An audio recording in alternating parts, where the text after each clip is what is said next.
aimes l'éducation, tape les mains. Si tu aimes l'éducation, tape les mains. Si tu aimes l'éducation, si tu aimes l'éducation, si tu aimes l'éducation, tape les mains.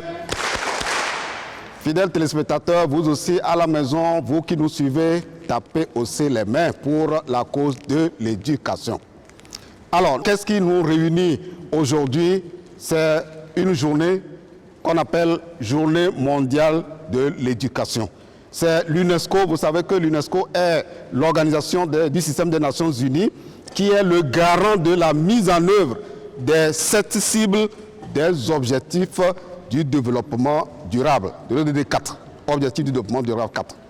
Il y a 17, mais le 4e concerne l'éducation et l'UNESCO a la mission de garantir la mise en œuvre donc, de l'ODD 4 dans tous les pays du monde. Le 3 décembre 2018, l'UNESCO a unanimement, lors de leur assemblée générale à New York, institué cette journée. En fait, c'est le 24 janvier, chaque 24 janvier, pour célébrer l'éducation à travers la Journée mondiale de l'éducation.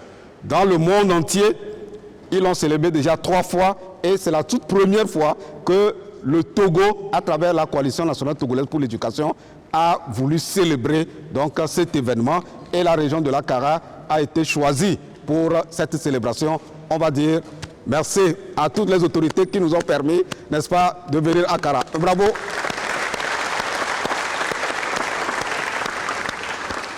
Merci à toutes les autorités. En fait, pourquoi l'UNESCO a institué cette journée?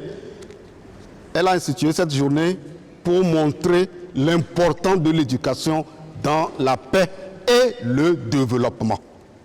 Afin que les politiques puissent accorder une attention toute particulière pour investir suffisamment dans l'éducation et faire en sorte que l'éducation soit véritablement le levier du développement et que l'éducation permette à toutes les nations, à tous les pays de faire en sorte que le système éducatif soit résilient et durable. Quand on dit un système éducatif résilient, vous savez que vous comprenez, ce concept-là est beaucoup utilisé ces derniers temps, c'est de faire en sorte que le système éducatif ne subisse pas trop de chocs. Donc, ait les capacités nécessaires pour résister aux chocs. C'est ça, un système éducatif résilient.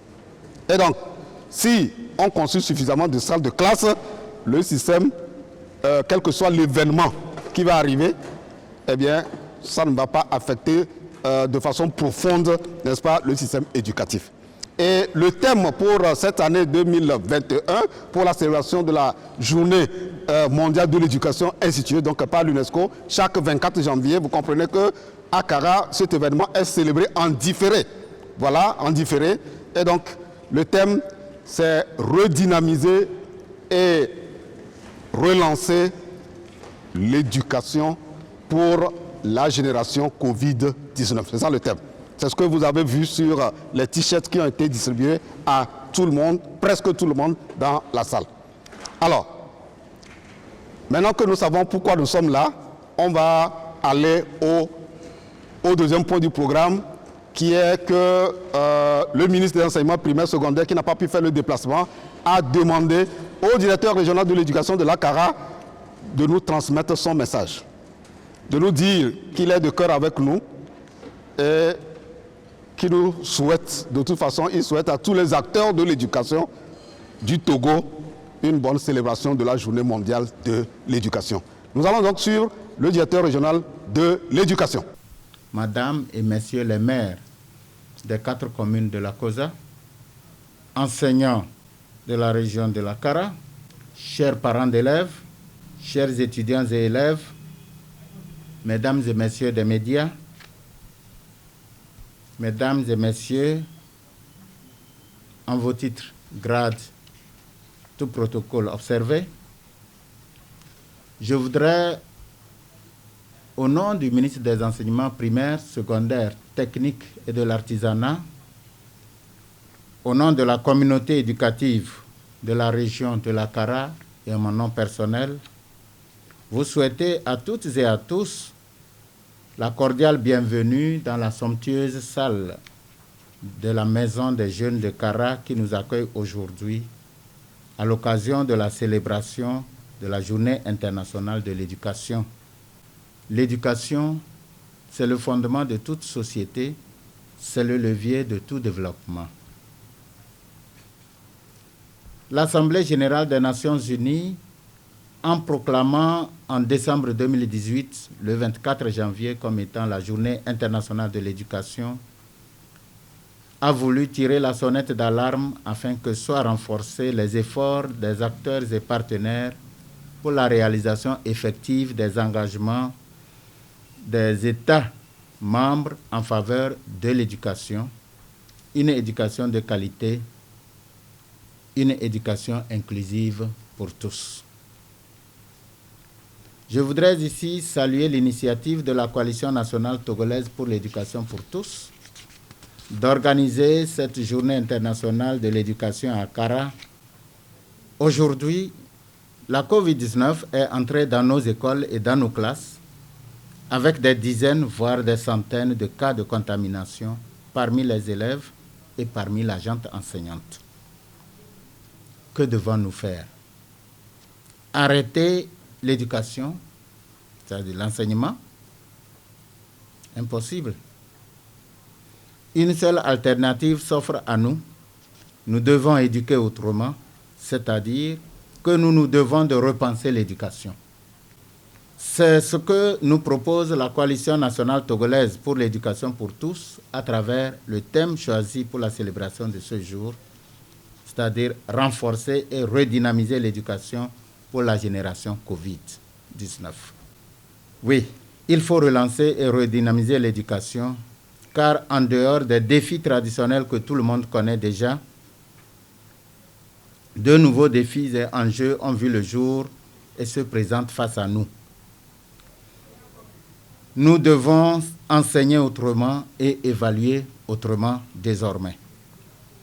Nous devons explorer de nouvelles pistes tout en réfléchissant à l'amélioration de l'existant et opérer de nouveaux choix raisonnables qui répondent à nos moyens et à nos objectifs.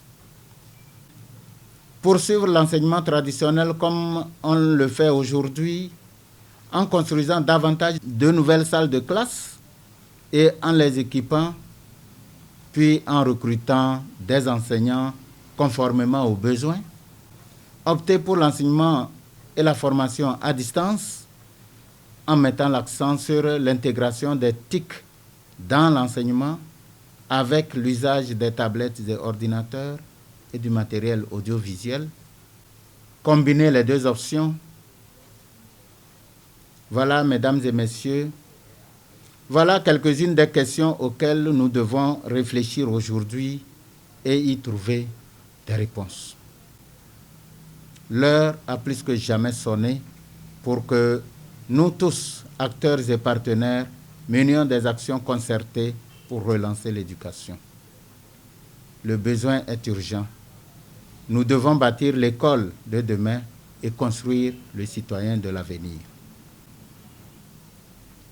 Pour terminer, je voudrais exprimer ici toute ma gratitude aux partenaires techniques et financiers pour leur soutien multiforme à notre pays, le Togo, et leur demander de continuer à nous soutenir dans nos choix, dans nos efforts de développer une école inclusive et de qualité pour toutes les filles et pour tous les fils du Togo.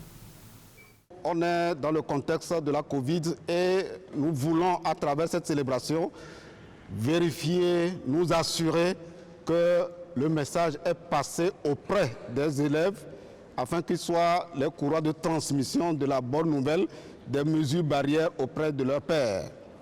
Alors, la fiche qu'ils vont utiliser a été donnée par un partenaire qui soutient le système éducatif. Il s'agit de CBM et de BMZ.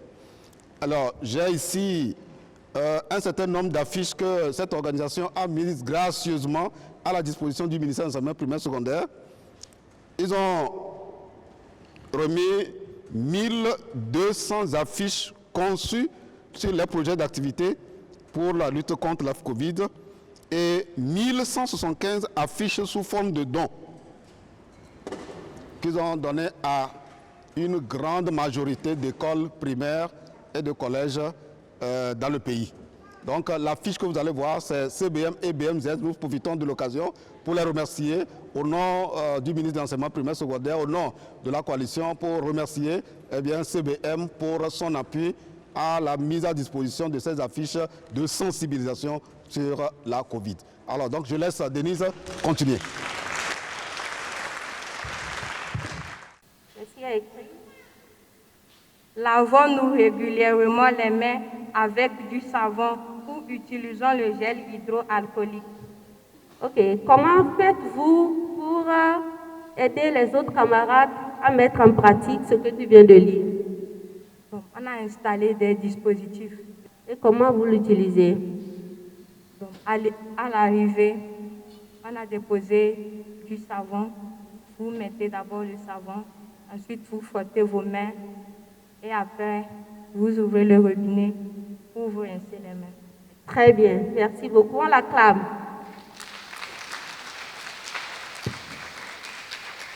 Ok, Fabien, je suis à toi. Le deuxième message, qu'est-ce qu'il dit? Il dit, toussons ou éternuons dans le creux du coude ou dans un mouchoir jetable et jetons-le dans une poubelle.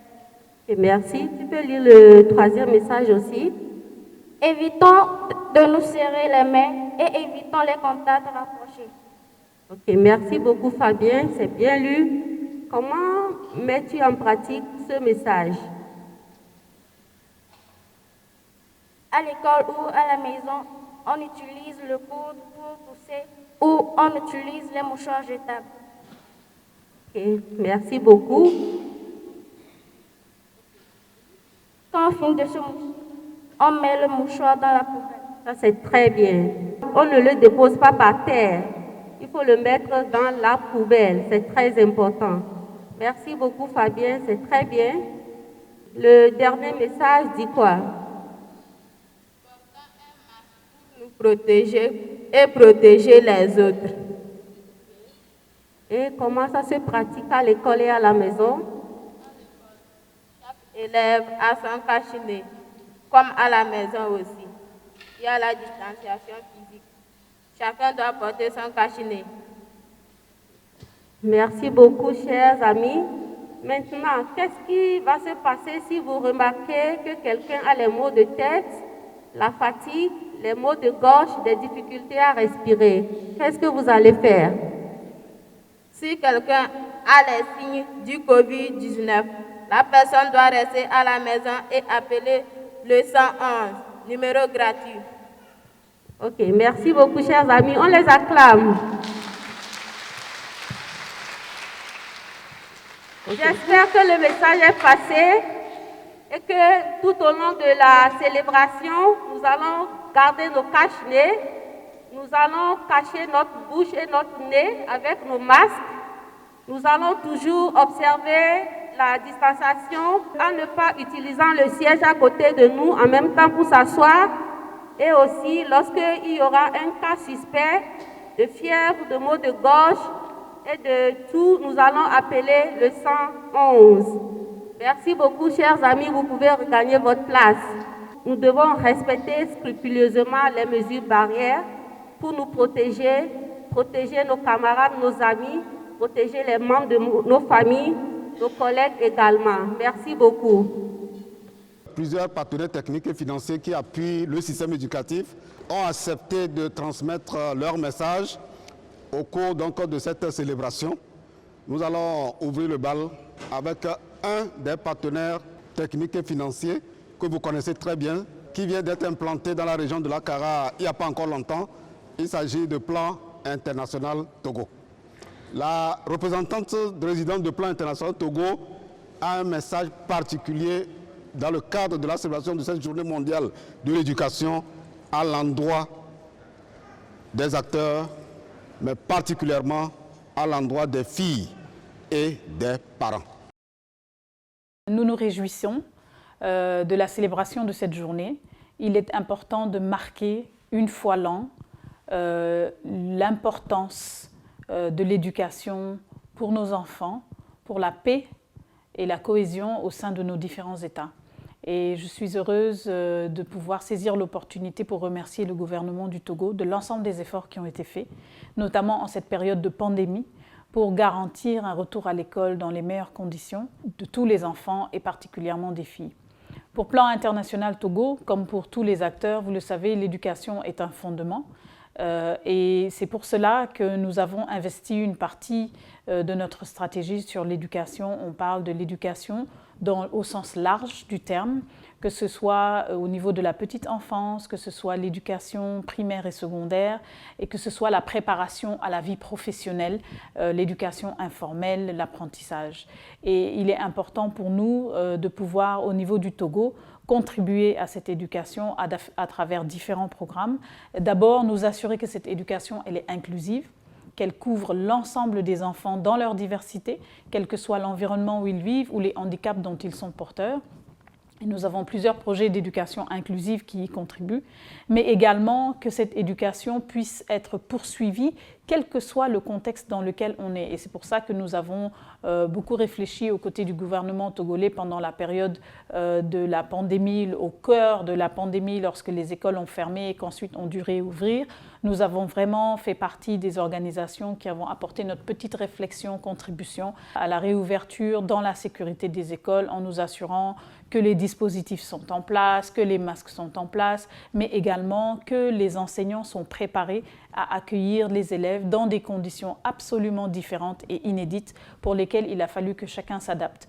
Nous avons également, comme vous le savez, un point particulier par rapport aux filles et à leur retour à l'école, et nous savons que dans des conditions difficiles, il arrive souvent que les filles abandonnent plus l'école du fait de bien des pratiques qui les éloignent définitivement de l'école. Donc Plan International Togo a également mis en place un programme de très court terme qui visait à nous assurer que les filles, notamment dans la région maritime, pouvaient avoir l'opportunité de retourner à l'école et que le manque de moyens économiques des familles n'empêche pas les jeunes filles de pouvoir retourner à l'école. Donc nous avons fait un projet que nous avons soutenu avec Start Fund qui nous a permis de soutenir 1200 familles qui ont pu renvoyer leurs enfants, essentiellement des filles, à l'école. Donc de façon très pragmatique, nous assurer que les enfants et les filles vont à l'école, que l'environnement de l'école est adapté à leur réalité, qu'elle soit physique, que leur environnement, que l'école soit sûre et amie des enfants. Nous avons également un projet que nous appelons École Amie des enfants avec l'UNICEF qui nous permet de créer un cadre sécurisé, sécurisant, adapté à l'éducation des enfants. Mais également pour ceux qui n'ont pas la chance la chance d'aller à l'école, qu'est-ce qu'on peut mettre en place? Et nous avons un projet qui s'appelle Yewa, qui donne l'opportunité aux jeunes de développer leur talent d'entrepreneuriat, de développer leur mécanisme d'apprentissage et de leur donner l'opportunité d'avoir des business plans qui sont financés, qui sont soutenus pour qu'ils puissent gagner décemment leur vie. Et tout cela participe à apaiser cette jeunesse qui a soif d'apprendre, qui a soif de se développer, qui a soif de trouver sa place dans la société et y contribuer positivement. L'autre élément très important pour Plan International, c'est que nous ne faisons pas seulement pour les enfants, nous faisons avec les enfants et les jeunes et créer un espace où on les écoute, où ils peuvent donner des feedbacks sur le monde éducationnel, sur leurs perspectives est également très important. Nous développons également des projets de cohésion sociale typiques, notamment dans la région des savanes, qui donneront l'occasion aux jeunes de pouvoir s'exprimer, partager leurs inquiétudes, mais également leur espoir et trouver des oreilles attentives, des mécanismes concrets qui vont leur permettre d'avancer dans l'acquisition du savoir et dans la réutilisation de ce savoir-là au bénéfice de la société tout entière. Chères filles, chers enfants, nous avons appris tout au long de l'existence de Plan International, qui n'est plus loin de 100 ans maintenant, que l'éducation est un levier important pour votre autonomie, pour votre leadership, pour votre place dans la société, pour l'égalité pour vous. Donc, quels que soient les défis, quelles que soient les difficultés, tenez-y bon, car c'est une arme qui vous outille, qui vous donne le pouvoir, qui vous donne la capacité de faire partie pleine et entière de la société dans laquelle vous vivez. Nous vous souhaitons d'être résilientes et nous travaillons à votre résilience avec vous. Nous vous souhaitons de pouvoir compter dans ce pays puisque vous avez des exemples de haut niveau aujourd'hui d'un leadership affirmé, que ce soit au niveau du gouvernement, que ce soit au niveau de l'Assemblée nationale et dans tous les secteurs, le plafond de verre peut être brisé si toutes les filles ont accès à une éducation qui leur est adaptée, à une éducation qui leur donne les moyens de leurs ambitions. Continuons l'éducation pour toutes les filles, il y va du bénéfice de la société. Nous sommes là, chers élèves. Les filles sont là, 3 filles volontaires, pour nous dire ce qu'elles ont retenu de ce que la représentante résidente a dit. Elle a dit qu'il faut que les filles essaient d'être comme les femmes qui dirigent le gouvernement. La représentante du plan international Togo a dit que l'éducation est un levier important pour l'avenir de tous les enfants. Donc, elle a beaucoup parlé sur les filles et elle dit que normalement toutes les filles doivent aller à l'école. Elle a dit c'est que la pauvreté ne devrait pas être un frein pour que les filles aient accès à l'éducation, bien que les conditions économiques soient quelque peu précaires. Les filles, elles aussi, devraient bénéficier de l'éducation comme les garçons aussi. Donc ça ne devrait pas être un frein pour que les filles aussi soient éduquées. On va suivre un sketch, une prestation de sensibilisation sur l'éducation inclusive, parce que si vous voyez dans la société ceux qui n'ont aucune chance d'être enrôlés dans le système éducatif, c'est bien les enfants handicapés. On les taxe de tous les maux et la société pense qu'ils n'ont pas le droit d'aller à l'école. Ce que vous allez suivre tout à l'heure, vous serez convaincus que tous les enfants ont les mêmes droits et c'est ce à quoi s'attelle le gouvernement à travers le ministère de l'enseignement primaire et secondaire. En 2018, le ministère a élaboré un document de modèle d'éducation inclusive et demande à chaque partenaire de faire en sorte que tout enfant, quel qu'il soit, en tout cas tout enfant porteur d'un quelque handicap, soit enrôlé dans le système éducatif pour qu'il ait les apprentissages nécessaires et comme ça, à la sortie, il peut lui aussi être utile pour la société et pour le développement. Donc, nous allons suivre cette sensibilisation que va diriger Mme Kizia. Il dit de suivre.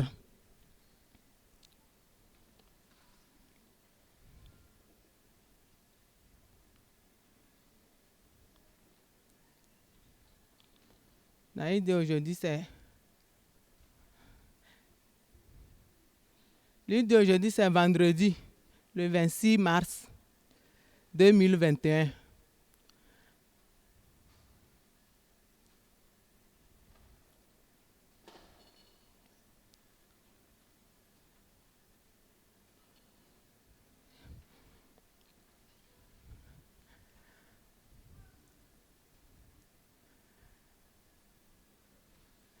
Lui n'arrive pas bien à signer la date.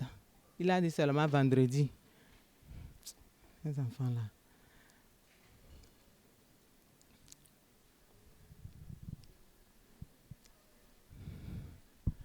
Tu changes. Continue avec la maladie. Oh. Comme il est nouveau, il y apprend à signer la date. Oh Seigneur.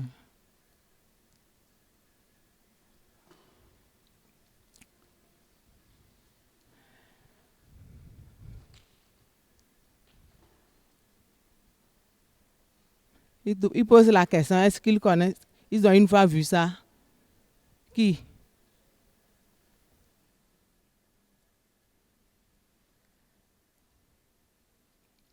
C'est une maladie qui se propage et qui attrape beaucoup de personnes.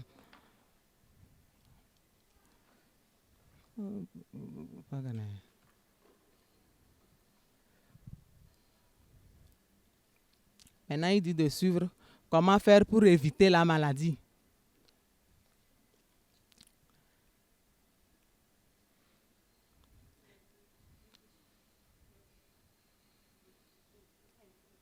De respecter la distanciation, de ne pas se coller. Se serrer les mains en se saluant, non.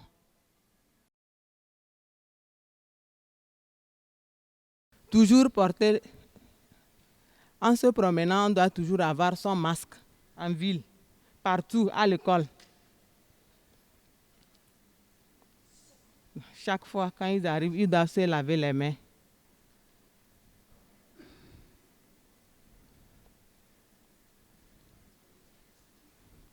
Maintenant, ils vont à la maison, le lendemain, ils vont revenir.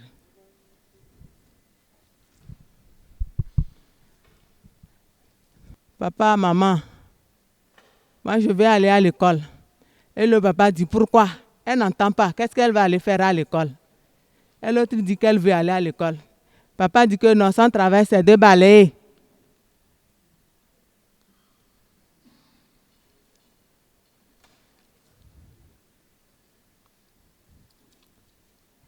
Maintenant, ils sont de retour et il la retrouve en train de balayer encore. On lui pose la question. Elle dit, elle n'est pas allée. Et son papa dit non. Le monsieur dit qu'il va aller parler à son papa. Bonjour madame, bonjour monsieur. J'ai vu votre fille qui ne va pas, que vous avez refusé de l'amener à l'école parce qu'elle n'entend pas. Elle dit que non, qu'elle doit rester à la maison pour travailler. Lui explique que son enfant aussi n'entend pas, mais pourtant il va à l'école. Il apprend comme les autres.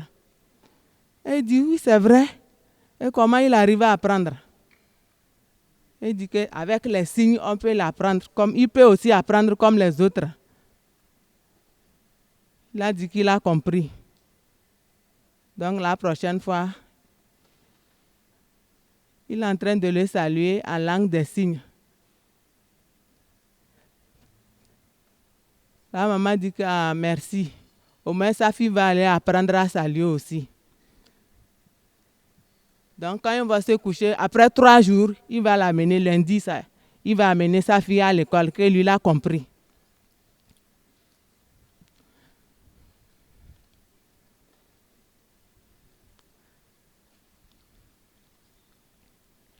Il a fini de se doucher. Ils vont aller à l'école.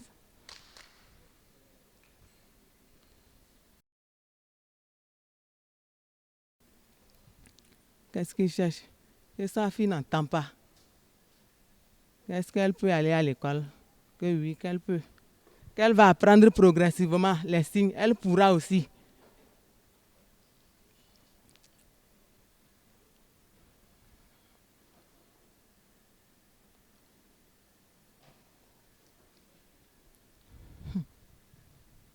Il les explique que celle-ci n'entend pas. Donc ils n'ont qu'à l'aider aussi avec les signes. Lui aussi n'entend pas. Mais ils peuvent apprendre ensemble.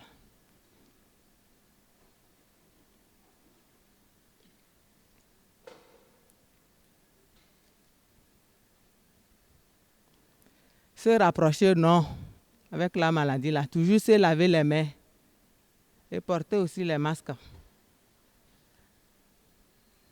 Maintenant, il dit qu'il va l'apprendre à dire au moins bonjour. Bon. Jour.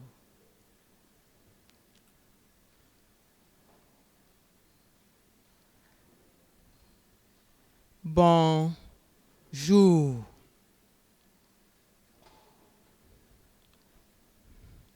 Maintenant, on dit à elle aussi d'apprendre.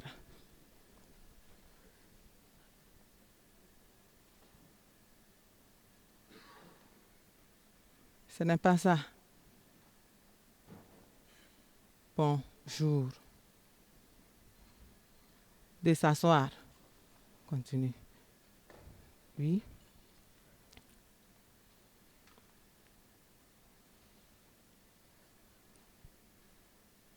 C'est papa.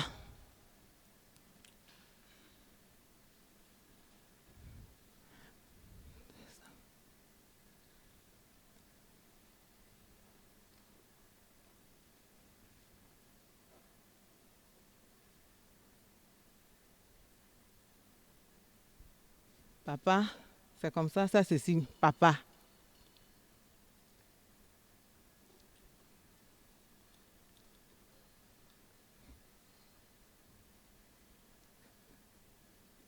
Ça, c'est maman, ça.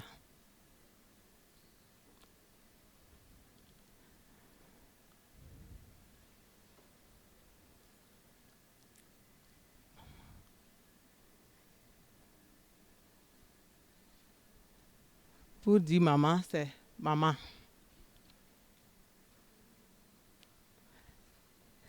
De recopier, arriver à la maison, elle pourra montrer à son papa ce qu'elle a appris, qu'elle aussi elle a appris à écrire. Maintenant, c'est fini. Le lendemain, on revient. Vous allez apprendre correctement vos leçons. Maintenant, elle est de retour à la maison. Elle va montrer à ses parents ce qu'elle a appris à l'école. Pour dire bonjour.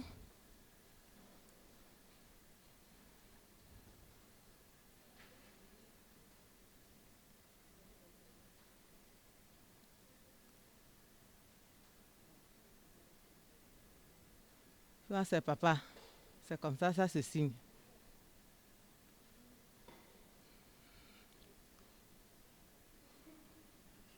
C'est maman, ça.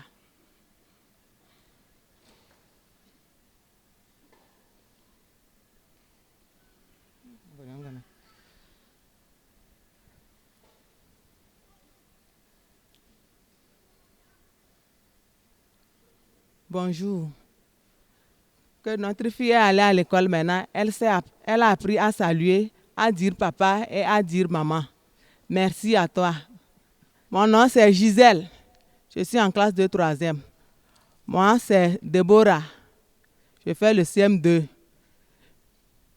Lui, c'est Hubert. Il est en 5e. Il fait le CM2. Voilà. Classe de 1re. Justin, c'est la 5e. Ouya, 5e. Okpagnon, il est en 6e. C'est Valentin. Il est en 4e. Lui, c'est Atefembo Félix. C'est la 5e aussi. Merci. Madame Poutia, bonsoir. Bonsoir, monsieur Marcel. Nous venons de suivre, disons, ce sketch de sensibilisation avec les enfants handicapés. Alors, vous êtes enseignante itinérante. Quel est le problème réel au niveau de la communauté par rapport à l'éducation inclusive? Ok, merci beaucoup, monsieur Marcel. Le problème réel au niveau de la communauté, c'est que la communauté, jusqu'alors, n'a pas encore compris le bien fondé d'amener les enfants handicapés, surtout les sourds, à l'école. Parce qu'ils se posent la question comment ils peuvent apprendre comme les autres, vu qu'ils n'entendent pas. Et lorsque l'enseignant, en faisant le cours, est-ce que le message va passer, oui ou non? Mais avec ce sketch quand même, c'est pour faire comprendre au public que de ne pas craindre et avec la langue des signes, tout est possible. Mais ici, les enfants n'ont pas tellement signé, ils n'ont fait que des mimiques. Parce qu'on se dit que les parents n'ont pas été à l'école, les autres. Et puis le public, en regardant, peut quand même comprendre le message avant d'aller au signe. C'est pourquoi nous n'avons pas systématiquement signé. Mais c'est pour dire qu'à travers les mimes, on peut faire passer le message et que les sourds, avec les mimes, quand même, peuvent apprendre comme les autres. Alors, qu'est-ce qu'il y a lieu de faire au niveau des élèves entendants, au niveau des enseignants, au niveau des parents et au niveau de toute personne pour faire avancer l'éducation inclusive et faire en sorte que vraiment ces enfants-là aient accès à l'éducation? En fait, c'est de continuer la sensibilisation. Parce qu'en tout temps, en tout lieu, c'est la sensibilisation qui est vraiment transversale. Et faire comprendre qu'aujourd'hui, nous avons des enfants qui ont commencé le CP1 et qui ont réussi brillamment, aussi bien que les enfants entendants. Et de faire comprendre aussi leurs pères entendants que les amis handicapés, ce n'est pas une fatalité, ce n'est pas une maladie, ça ne se contamine pas, c'est une déficience. Et c'est acquise à la suite d'une maladie. Donc c'est un état et c'est évolutif. Avec l'éducation aujourd'hui, ils peuvent quand même, les handicaps peuvent réduire. Ça peut réduire les handicaps. vous voyez que celui qui a fait l'enseignant, il parle, en voyant nos bouches, il fait la lecture labiale, alors qu'il est totalement sourd. Donc vous voyez que l'éducation est une arme vraiment nécessaire qui peut changer tout. Avec ça, nous avons démarré. Il y a des enfants que j'ai suivis depuis le CP1. Aujourd'hui, ils sont en classe de 3e, 4e.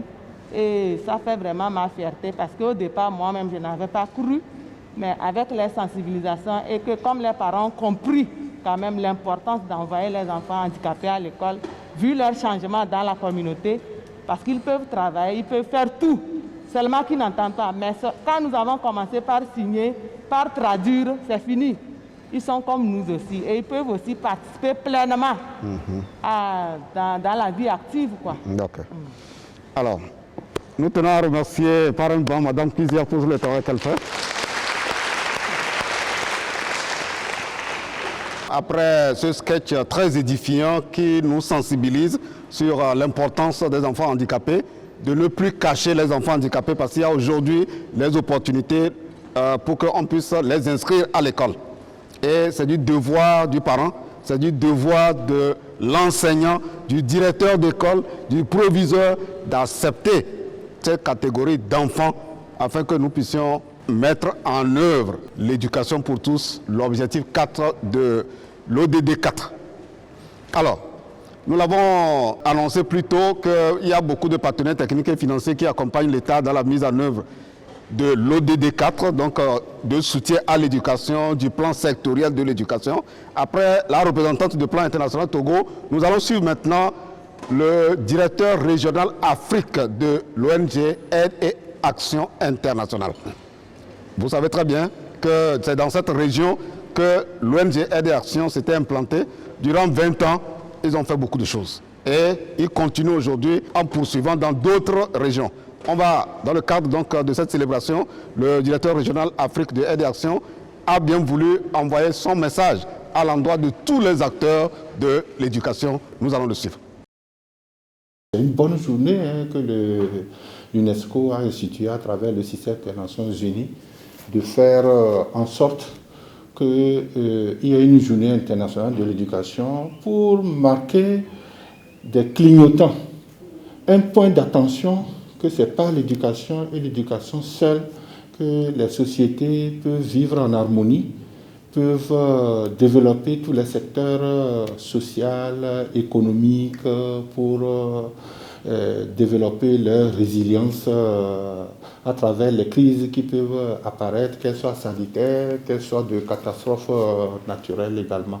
Et je pense que pour nous, à Aide et Action, c'est pour ça que nous avons mis notre baseline, notre slogan, qui dit que c'est l'éducation qui change le monde. Aide et Action a renforcé encore plus davantage son partenariat avec l'État togolais. Vous vous souvenez que nous sommes une ONG spécialisée sur les questions éducation, formation et nous accompagnons les systèmes éducatifs dans les pays dans lesquels nous intervenons. Au Togo, c'est ce que nous faisons. Nous accompagnons le ministère des enseignements primaires et secondaires et tous les autres ministères qui prennent en charge les questions d'éducation et de formation pour la mise en œuvre de cette politique sectorielle, puisque c'est cette politique qui est le cadre de référence. Maintenant que la crise sanitaire est arrivée, elle a impacté beaucoup d'aspects sur lesquels il y a encore plus de vulnérabilité, parce que ceux qui étaient exclus, donc ça a renforcé les exclusions à l'école, les enfants qui étaient les plus nécessiteux, les plus vulnérables, donc le sont encore davantage. Les parents qui peinaient pour supporter, soutenir leurs enfants dans tous les aspects scolaires, sanitaires, alimentaires, le sont plus davantage encore et l'État togolais a pris des dispositions donc, sur des mesures barrières pour faire en sorte que la propagation de cette pandémie-là soit réduite, pour faire en sorte que les incidences de cette pandémie sur le social, sur l'économique, soient allégées. Et donc, Aide et Action au Togo s'inscrit dans cette démarche-là, dans ces directives, ces instructions qui constituent également des points de repère pour nous, pour travailler sur le terrain. Et plus spécifiquement, pour répondre à votre question, nous avons engagé des actions qu'on appelle des actions d'urgence pour faire de la communication, pour faire de l'information, pour faire de la sensibilisation des acteurs de la communauté éducative. C'est ce que nous faisons à Dapaon actuellement, où on a touché plus de 3 communes, qui a touché les acteurs de l'école, les enseignants, les élèves, les parents d'élèves, les comités de gestion COGES, les comités de femmes qui soutiennent la scolarisation de leurs filles, de leurs enfants, les associations de parents d'élèves et même jusqu'au niveau des inspections. Nous avons mis à disposition le matériel pour ça, le matériel de lave-mains, les gels, et nous avons produit des supports visuels pour les élèves, pour reconnaître comment on doit faire et mettre en application l'ensemble de ces mesures barrières.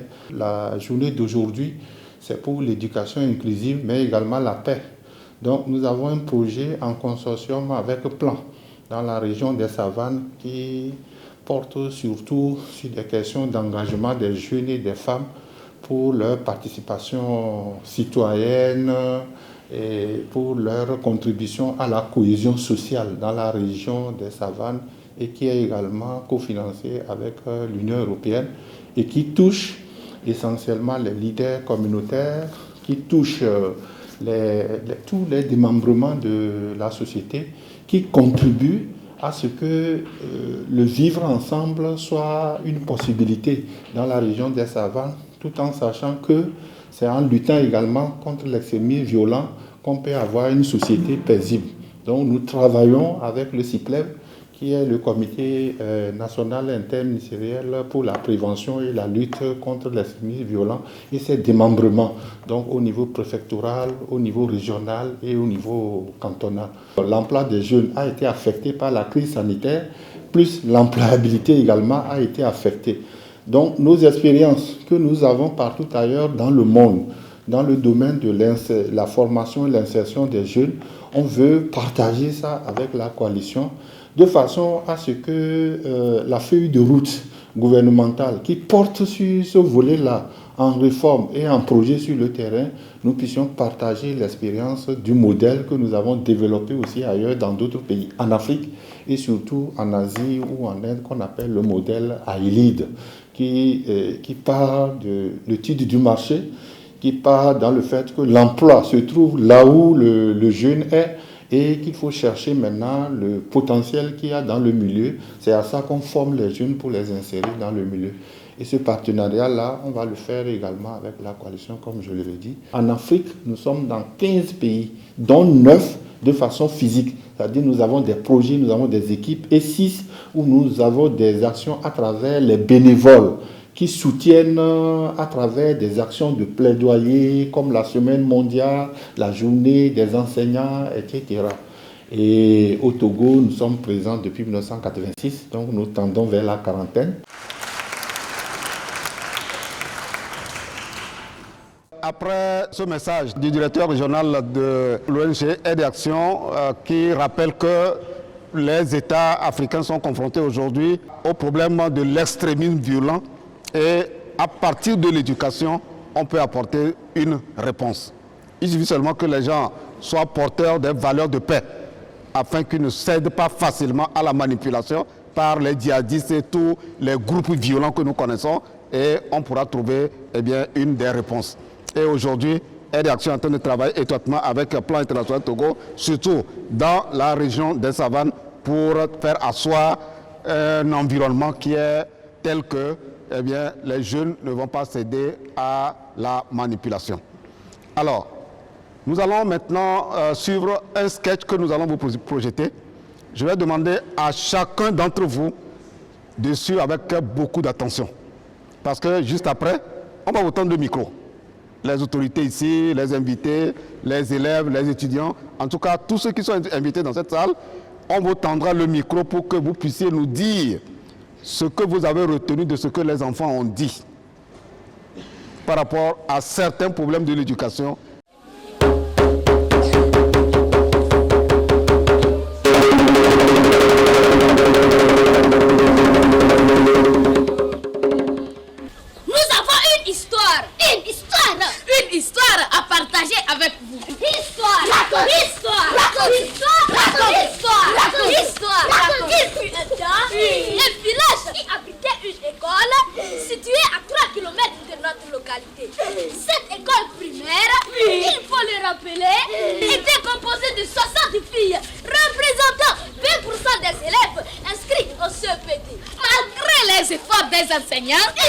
Les examens non autorisés, que la moitié a passé en classe de 6e. Et l'autre moitié échoué. Oh!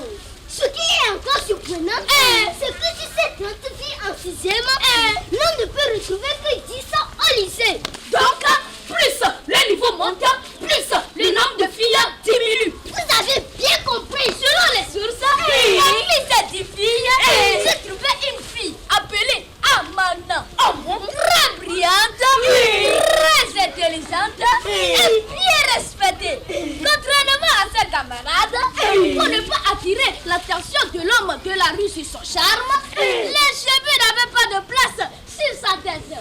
Oh, Amana Kakokoliko Sakura, Kakokoliko, Amana Kakokoliko Sakura, Kakokoliko, Amana Kakokoliko Sakura.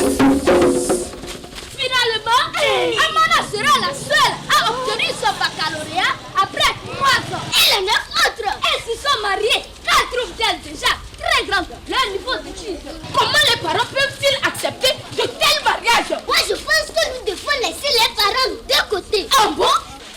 L'État qui a construit ces écoles ne peut-il pas réagir face à ce phénomène? À quoi veux-tu en venir? À quoi veux-tu en venir? Sois reconnaissant quand même. Sois reconnaissant quand même. Tu ne peux pas me dire que l'État n'a pas fait d'effort. Tu ne peux pas me dire que la gratuité de l'enseignement primaire n'a pas porté ses fruits. Et puis, la réduction des frais d'écolage pour les filles dans les collèges, dans les lycées, ça ne te dit rien. Ça ne te dit rien. Mais il n'y a pas que l'État qui a fait d'efforts. Les ONG, associations, opérateurs économiques qui offrent des prix spécialement aux filles, ça ne te dit rien. Oh, ça ne te dit rien. Tu sais, c'est plutôt nos parents qui doivent faire un effort pour accompagner les filles à la maison. Et ce qui est encore bizarre, c'est que les parents ne s'inquiètent même pas si leurs filles arrêtent les études pour l'apprentissage. Tu vois. Mais quoi? Mais il faut aussi reconnaître que nos écoles manquent de moyens. Toi, en classe, vous êtes combien par an? 5 ans. Et toi? 8 ans. Vous voyez, c'est ce qui crée parfois les cotisations parallèles. C'est ce qui crée parfois les cotisations parallèles. Donc, le gouvernement doit faire encore des efforts. Mais bien sûr. Donc, que le gouvernement renforce davantage les écoles pour éradiquer totalement les frais scolaires, pour ne plus entendre parler des cotisations parallèles ni perpendiculaires. Oh, Amana Kakokoliko Sakura.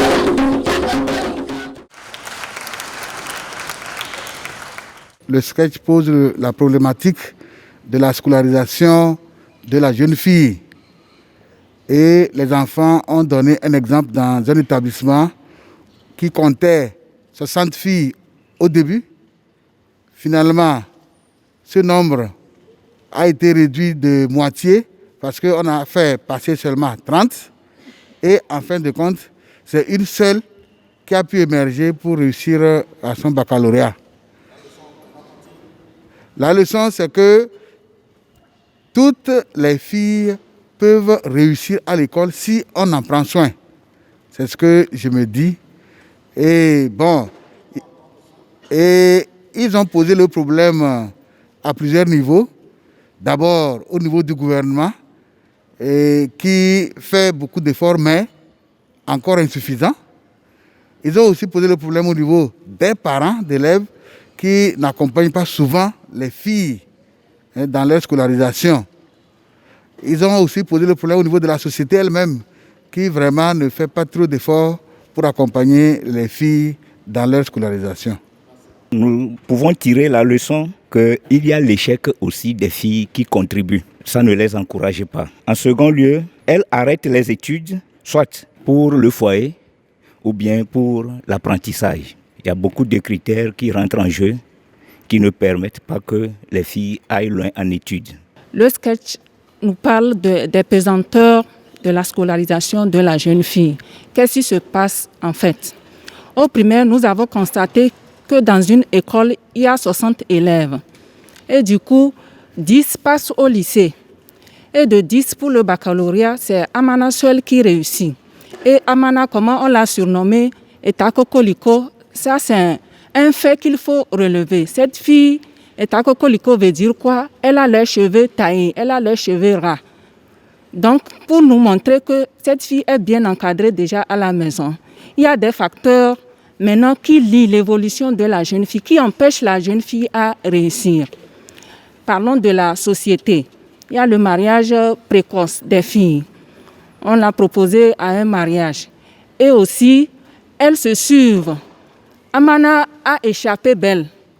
Si on l'a identifiée, c'est parce que les jeunes filles, elles ont autre chose sur la tête. Ça, c'est des choses à apporter aux parents. Les parents aussi doivent veiller à l'éducation de la jeune fille pour qu'elle aille à bon port. C'est vrai, elles commencent nombreuses et à la fin, le résultat, c'est quoi? Elles sont infimes, elles ne sont pas nombreuses. Le sketch a ressorti un message relativement aux difficultés que rencontre le genre féminin dans le cursus scolaire. Comparativement aux garçons, nous nous rendons compte donc que la fille, précisément, a plus de difficultés, qu'elle reçoit beaucoup de chocs asymétriques, lesquels à terme compromettent son parcours relativement aux garçons. Donc sur le parcours, il y a plusieurs acteurs au devant desquels l'État, le premier d'ailleurs, qui fait assez d'efforts, mais pas aussi suffisant pour mettre fin à ces pétrins que la fille rencontre. Donc le message, c'est que pour chacun des acteurs, il faut comprendre la nécessité de la chose, jouer sa partition de façon totale pour parvenir à renverser la vapeur afin de donner à la fille les mêmes chances que le garçon. La problématique ici, c'est la scolarisation de la jeune fille. Le constat ici, c'est qu'à l'école primaire, nous avons un grand nombre de filles qui sont à l'école et qui a la disparité quand on voit le nombre diminue au fur et à mesure que les filles évoluent. Et déjà au niveau du collège, lycée, nous voyons carrément un petit nombre. Pourquoi cela? Cela est dû aux abandons des jeunes filles, surtout causés par les mariages précoces, les violences faites sur les filles. Et ici, qu'est-ce qu'il faut faire? L'État a fait beaucoup. L'État a fait sa part en mettant la gratuité de l'écolage au niveau du primaire, préscolaire, les prix d'excellence au niveau des jeunes filles qui arrivent à émerger, appuyés par les ONG, Procapa, au niveau de certains, peut-être au collège et au lycée, il y a une différence entre l'écolage des filles et des jeunes garçons. Mais au-delà de tout, nous voyons que l'État aussi doit encore faire des efforts.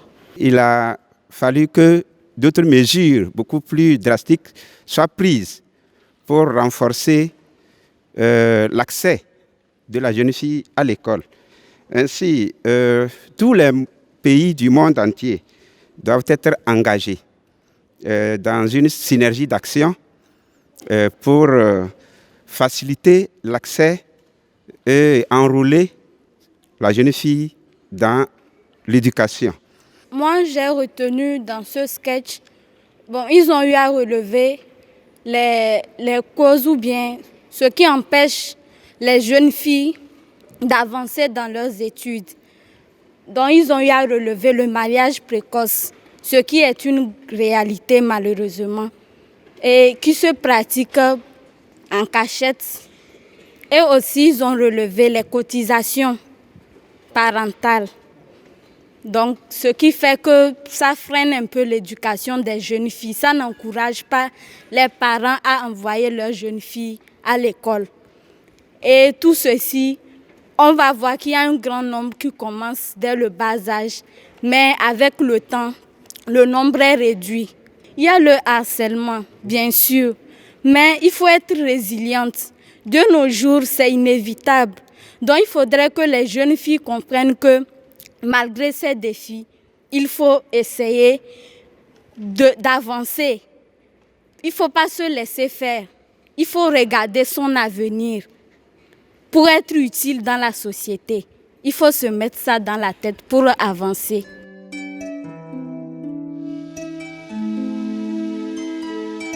En tant que WANEP Togo, je dirais deux choses essentiellement. La première des choses, l'éducation est un canal sûr d'éveil des consciences. C'est un canal qui permet de construire la société. Et pour cela, ce secteur a besoin d'être davantage soutenu, surtout financièrement, pour que tous les besoins, que ce soit au niveau des élèves, au niveau des enseignants ou du système éducatif, que tous les besoins puissent être pris en compte. Parce que lorsque nous aurons une éducation de qualité, c'est clair que nous aurons une société de qualité.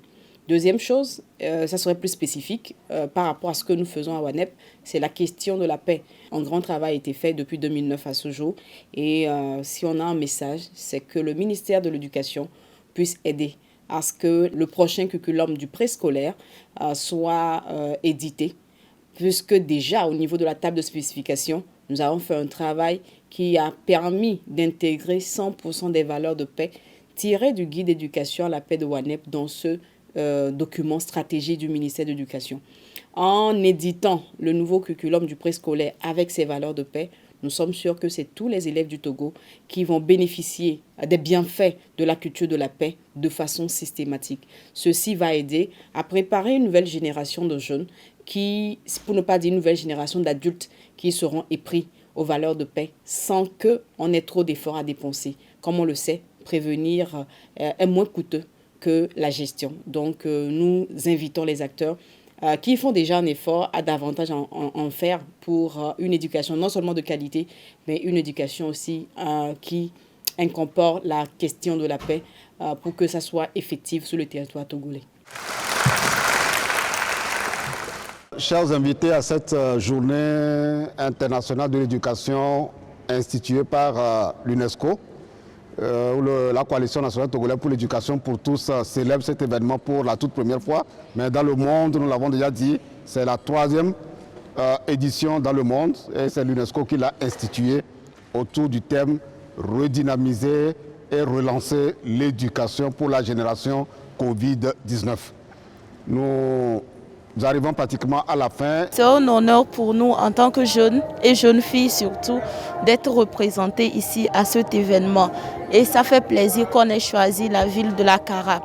Quant à ce qui concerne l'activité a été une réussite parce que c'était vraiment une activité très inclusive. Nous parlons de l'éducation, oui, mais l'éducation dans ses moindres détails, que ce soit l'éducation formelle, informelle ou inclusive. Et nous allons remercier les organisateurs pour cette activité. Ça permet vraiment de revaloriser l'éducation dans toutes ses formes. Grâce à cette journée, j'ai pu comprendre que même les handicaps ont droit aux études.